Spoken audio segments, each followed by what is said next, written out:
नमस्कार बच्चों। इसके पहले कालांश में हमने दूसरा पार्ट इसके अंतर्गत कारक चिन्ह के बारे में पढ़ लिए थे और हमारे लिए यहाँ कुछ फिल इन द ब्लैंक्स रिक्त स्थान की पूर्ति कीजिए दिया गया है। Page number 10 fill in the blanks ఇచ్చారమ్మ కారక చిహ్నాలతోటి ఆ బ్లాంక్స్ ఫిల్ చేయమని ఇచ్చారు మనకి లెసన్ లో సెకండ్ లెసన్ అలా you look at the page number 10 okay first bit राजा सुंदर महल डैश रहता था। राजा कहाँ रहता था? सुंदर महल में रहता था। में कौन सा कारक चिन्ह है? अधिकरण कारक चिन्ह। राजा सुंदर महल में रहता था। फर्स्ट ब्लैंक में। नेक्स्ट यात्रियों डैश अपने यात्रा वर्णन डैश महल डैश वर्णन किया। वर्णन किया वर्णिंचल किसने वर्णन किया? यात्रियों ने कर्ता कारक चिन्ह ने अपने कहा अपने यात्रा वर्णन में अधिकरण कारक में किसका वर्णन किया? महल का वर्णन किया। संबंध कारक का। यात्रियों ने अपने यात्रा वर्णन में महल का वर्णन किया। राजा डैश चिड़िया डैश कभी नहीं देखा। नहीं देखा छोड़ा किसने? एवरू राजा ने। सो ने कर्ता कारक चिन्ह। राजा ने किसको नहीं देखा? चिड़िया को नहीं देखा। को कर्म कारक चिन्ह को। चिड़िया डैश सोने डैश पिंजरा बनवाया गया। पिंजरा बनवाया गया किसके लिए? चिड़िया के लिए पिंजरा बनवाया गया। किसके लिए? चिड़िया के लिए संप्रदान कारक चिन्ह। चिड़िया के लिए सोने डैश पिंजरा बनवाया गया। सोने का किसका पिंजरा? सोने का पिंजरा बनवाया गया। नेक्स्ट फिफ्थ वन सेवकों डैश लड़की डैश पूछा। किसने पूछा? सेवकों ने कर्ता कारक ने किससे पूछा? लड़की से पूछा। सेवकों ने लड़की से पूछा। अब देखिए आज इस वीडियो में मैं प्रश्नोत्तर एक्सप्लेन करूंगी। क्वेश्चन आंसर्स एक्सप्लेन చేస్తానమ్మా। మేబీ అందరూ బుక్స్ కొనుక్కున్నారు అనుకుంటున్నాను। ఇంకా ఎవరైనా కొనాల్సిన వాళ్ళు ఉంటే ఫాస్ట్ గా కొనువేసుకోండి అమ్మా। ఓకే మెటీరియల్ లో page number 27 all of you take your material ma open page number 27 see అర్థగ్రహీత ప్రతిక్రియ questions ఈ రోజు క్వశ్చన్స్ ఎక్స్ప్లెయిన్ చేస్తాం సెకండ్ లెసన్ ఆ రోజు క్వశ్చన్స్ కంప్లీట్ చేసేసుకోండి నెక్స్ట్ వీడియో థర్డ్ లెసన్ చెప్పుకుందాం ఓకే చిన్న कुछ पक्षियों के नाम बताइए కొన్ని బర్డ్స్ నేమ్స్ చెప్పండి అందరి దగ్గర బుక్స్ ఉన్నాయి అనుకుంటున్నాను మెటీరియల్ ఓపెన్ చేయండి page number 27 second lesson question answers ఎవరైతే కొనలేదో వాళ్ళు ఫాస్ట్ గా కొనుక్కోండి ఓకే చూడండి కొన్ని పక్షుల పేర్లు రాయండి తోత మైనా కౌవ కోయల్ कबूतर मोर आदि कुछ पक्षियों के नाम है बर्ड्स नेम्स तोता पैरेट चिलुका मैना गोरिंका कौवा काकी क्रो कोयल कुक्कू कोयला कबूतर पिजियन पाउरम मोर पीकॉक नेमली आदि कुछ पक्षियों के नाम है। संगीत मनोरंजन का एक साधन है इसके बारे में अपने विचार बताइए। ఎంటర్టైన్మెంట్ సాధనము సోర్స్ ఏంటది? సంగీతం మ్యూజిక్ అనేది ఎంటర్టైన్మెంట్ కి ఒక సాధనము దీని గురించి మీ అభిప్రాయం తెలపండి। संगीत मनोरंजन का एक उत्तम साधन है। సంగీతం మ్యూజిక్ అనేది మనోరంజన ఎంటरटेनमेंट కి ఒక మంచి సాధనం. संगीत के सहारे हम अपने मानसिक एवं शारीरिक थकावट को दूर कर सकते हैं. ఈ మ్యూజిక్ హెల్ప్ తోటి మన మానసికమైన శారీరకమైన అలసటని దూరం చేసుకోవాలి. థకావట్ का अर्थ क्या है? టైర్డ్నెస్, అలసట. మనం బాగా పనిచేసినప్పుడు ఏమవుతుంది, ఒక్కొక్కసారి బాగా మెంటల్ గా ఫిజికల్ గా చాలా స్ట్రెస్ ఫీల్ అవుతాం, టైర్డ్ అయిపోతాం కదా. సో అలాంటప్పుడు ఏమనిపిస్తుంది, మనకి म्यूजिक వినాలి అనిపిస్తుంది. సంగీత सुनने से हमारे मन मानसिक एवं शारीरिक थकावट दूर कर सकते हैं. మనం మ్యూజిక్ వినడం వల్ల ఏమవుతుంది, మన శారీరకమైన మానసికమైన అలసట అనేది మనకి దూరం అయ్యి మైండ్ రిఫ్రెష్ అవుతుంది అన్నమాట. సో సంగీత్ हमारे अपने संगीत के सहारे म्यूजिक हेल्प तोटी म्यूजिक వల్ల हम अपने शारीरिक और मानसिक थकावट दूर कर सकते हैं. మనం మన శారీరకమైన మెంటల్ ఫిజికల్ టైర్డ్నెస్ ని మనం దూరం చేసుకోగలం. दैनंदिन कार्यक्रम में जब मन ऊब जाता है तो संगीत का ही आश्रय लेकर हम मनोरंजन पा सकते हैं. दैनंदिन का अर्थ क्या है? డైలీ చేసే పనులు, అంటే రొటీన్ లైఫ్ లో రొటీన్ గా అదే పని చేస్తూ ఉంటే కొన్ని రోజులకి ఏమవుతుంది, బోర్ కొడుతుంది, విసుగు వస్తుంది కదా. దైనందిన కార్యక్రమ మే జబ్ మన్ ఊబ్ జాతా హై, ఊబ్ జానా కా అర్థం క్యా హై? విసుగు చెందడం, దాని మీద నిరాసక్తులు కావడం, ఆసక్తి లేకపోవడం, ఆ పని మీద ఇంట్రెస్ట్ లేకపోవడం. ఎప్పుడైతే మనసు నిరాశగా ఉంటుందో, ఆ విసుగు చెందుతుందో, అప్పుడు మనం ఏం చేస్తాం, సంగీత కా హీ ఆశ్రయ లేకర్ హమ్ మనోరంజన్ పా సక్తే హై. ఈ మ్యూజిక్ హెల్ప్ తోటి మనం ఎంటర్టైన్మెంట్ ని పొందగలం. इसीलिए किसी ने कहा कि संगीत को शिशु, पशु, मानव और सांप भी पसंद करते हैं. అందుకే ఎవరో ఒకరు అన్నారు ఏమని, ఈ సంగీతం అంటే ఎవరి సంగీతాన్ని శిశు అనే చిన్న పిల్లలు, పసిపిల్లలు, పశువులు, మానవ్ और सांप भी, सांप का अर्थ क्या है? స్నేక్, పాములు కూడా ఈ మ్యూజిక్ ని ఇష్టపడతాయి. సో సంగీతం ఎంటర్టైన్మెంట్ కి ఒక సాధనము. దీని మీద మీ అభిప్రాయం ఏంటి అంటే, సంగీతం అనేది ఒక ఎంటర్టైన్మెంట్ కి ఒక మంచి సాధనం. संगीत के सहारे हम अपने शारीरिक एवं मानसिक थकावट को दूर कर सकते हैं. మనం సంగీత హెల్ప్ తోటి మన శారీరకమైన ఫిజికల్ గా మెంటల్ గా మన అలసటని దూరం చేసుకోగలుగుతాము. దైనందిన కార్యక్రమ మే జబ్ మన్ ఊబ్ జాతా హై तब संगीत का ही आश्रय लेकर हम मनोरंजन पा सकते हैं. డైలీ జీవితంలో ఎప్పుడైతే మనం మనసు విసుగు చెందుతుందో అప్పుడు మనం ఈ మ్యూజిక్ హెల్ప్ తోటి మ్యూజిక్ ని ఆశ్రయించి మనం ఎంటర్టైన్మెంట్ ని పొందగలం.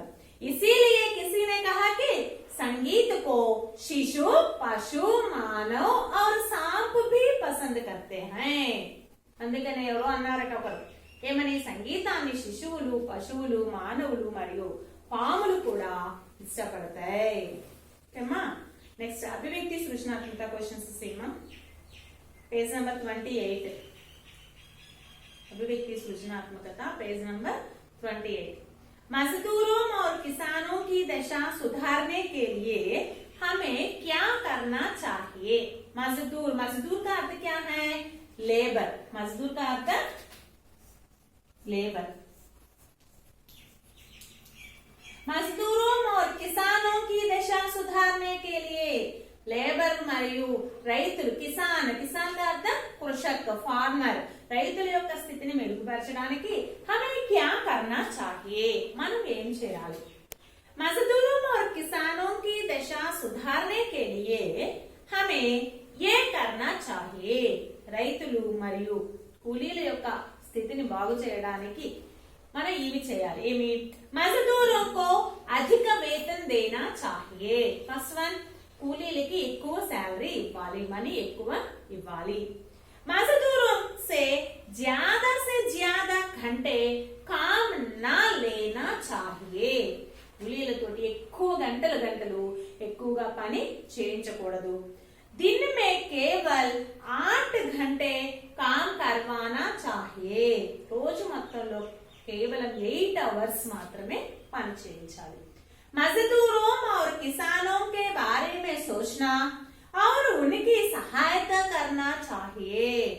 లేబర్స్ ఫార్మర్స్ గురించి ఆలోచించడము మరియు వారికి హెల్ప్ చేయాలి.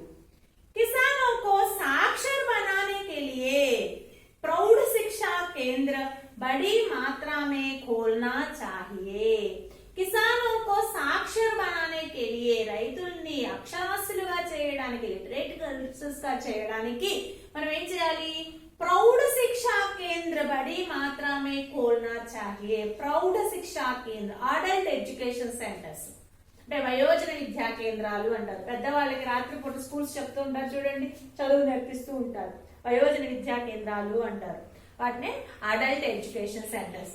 వీటిని మనం ఎక్కువగా స్థాపించాలి. किसानों को वैज्ञानिक उपकरण जैसे कल, बीज, खाद आदि भी सस्ते मूल्य पर देना चाहिए. రైతులకి సాంకేతిక పరమైనటువంటి పనిముట్లు ఏంటది?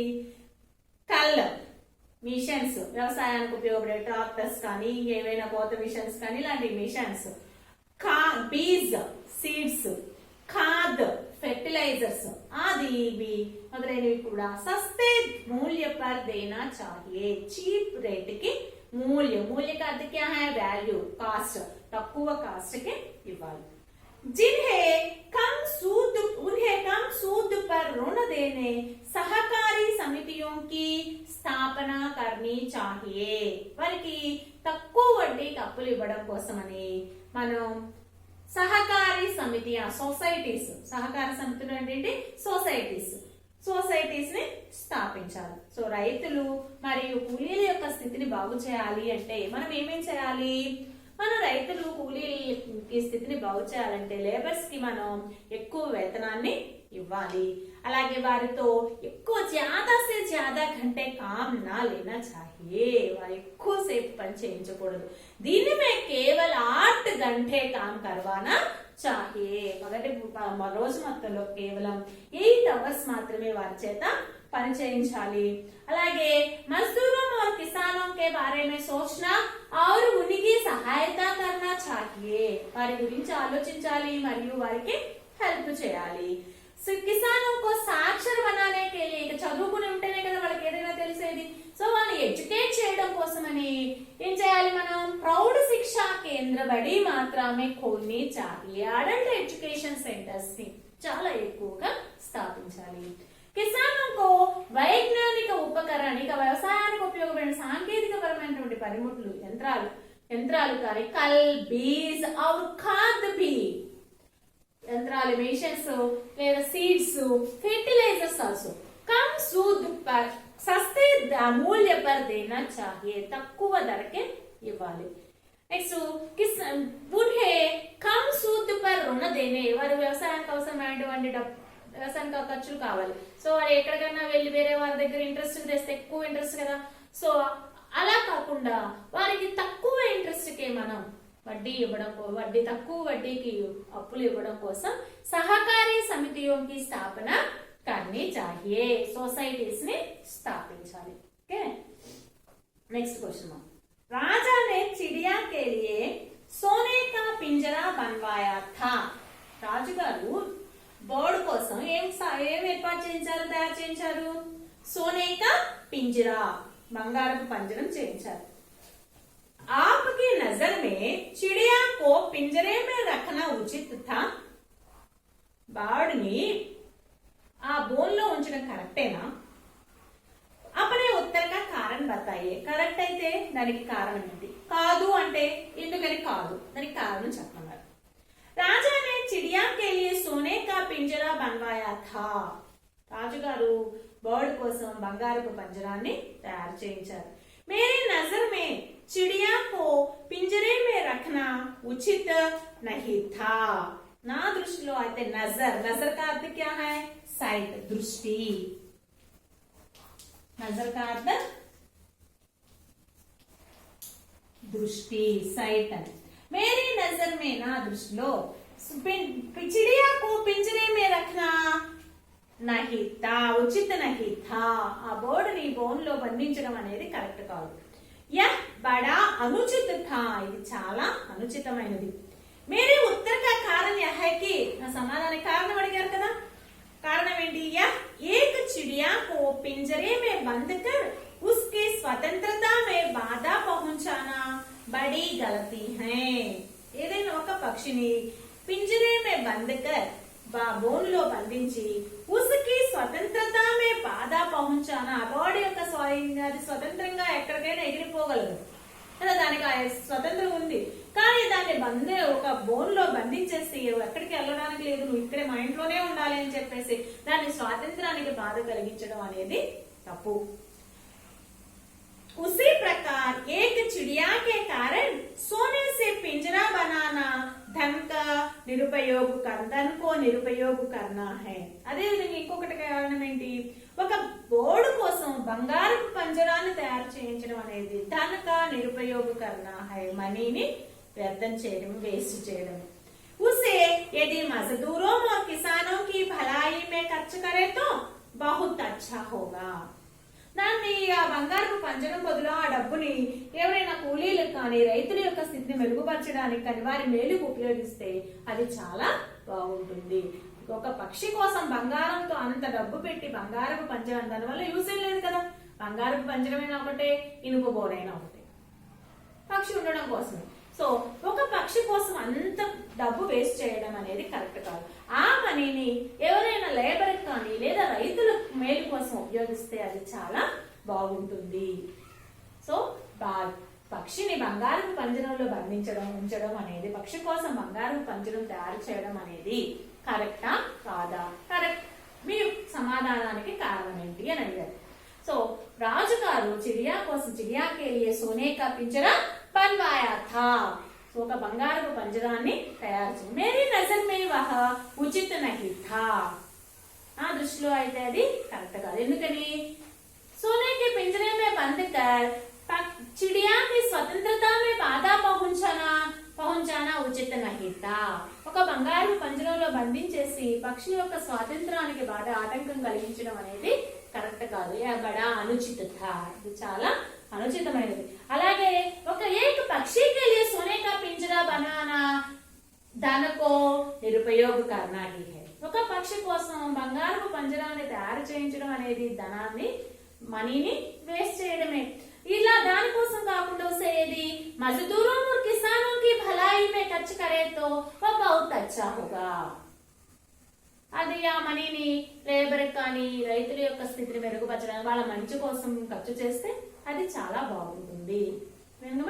నెక్స్ట్ थर्ड वन, दूसरों के काम आने में ही जीवन का सच्चा सुख निहित है. इस बारे में अपने विचार बताइए. ఇక్కడ కొటేషన్ ఇచ్చారు. दूसरों के काम आने में ही जीवन का सच्चा सुख निहित है. ఇతరులకి పనికి రావడంలోనే, మనం ఇతరులకి ఉపయోగపడడంలోనే జీవితం యొక్క నిజమైన సుఖం దాగి ఉంది. మనకి సుఖం అంటే అర్థం ఏంటి? చక్కగా బంగ్లాలో నివసిస్తూ, ఏసీ రూముల్లో ఉంటూ, ఆరులో తిరుగుతూ, కావలసింది తింటూ, అది నిజమైన సుఖం కాదు.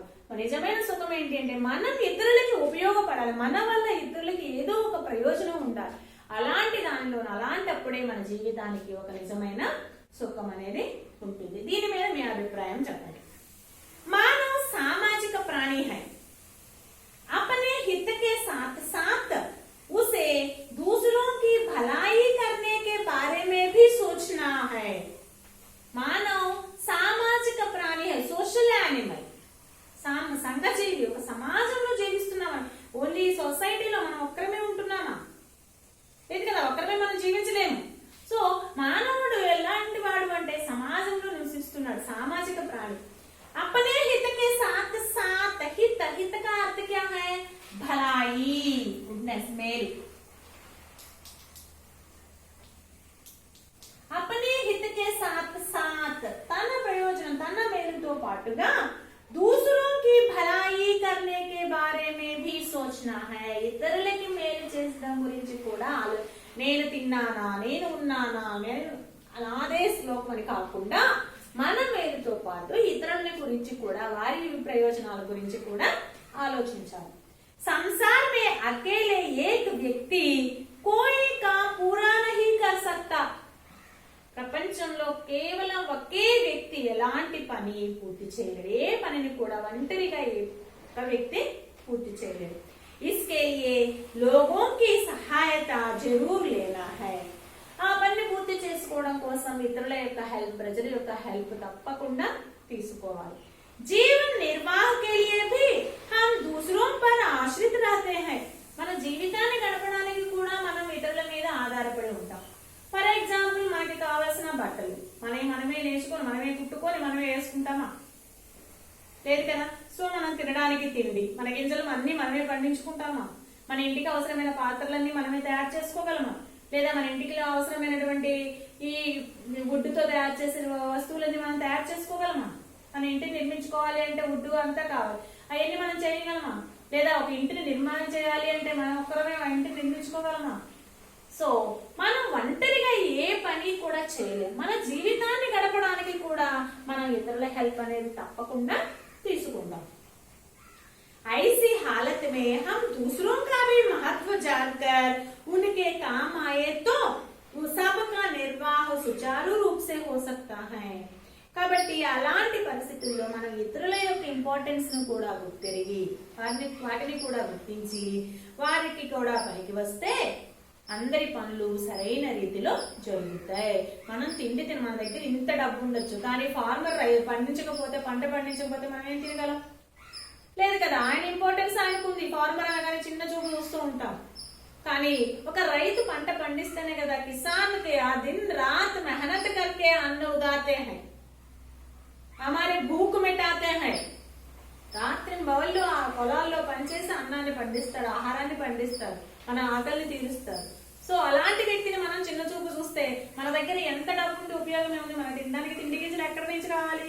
అతను పండిస్తేనే మనం తింటున్నాం.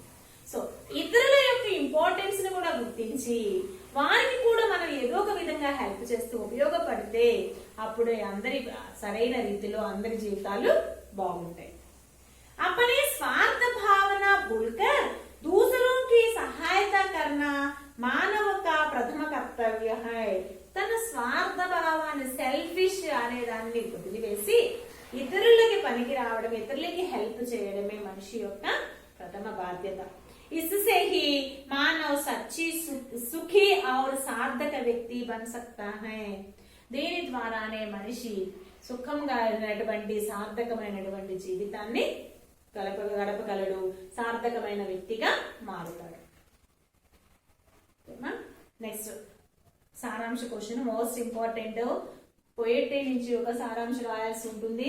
ప్రోజ్ నుంచి కూడా మీరు 8th క్లాస్ లో రాశారు కదా, 2 ఇస్తారు, 1 రాయాలి. పోయట్రీ నుంచి 2 క్వశ్చన్స్ ఉంటే, ప్రోజ్ నుంచి కూడా 2 ఉంటే 2లో 1 రాయాలి. అవునా కదా. ఈసారి క్లాస్ లో మనం సారాంశం నేర్చుకున్నాం. ఇప్పటికి ఈ 5 క్వశ్చన్స్ ఈ రోజు వీడియో చూసిన తర్వాత ఈ 5 క్వశ్చన్స్ కంప్లీట్ చేయాలి. ఓకే, ధన్యవాదాలు.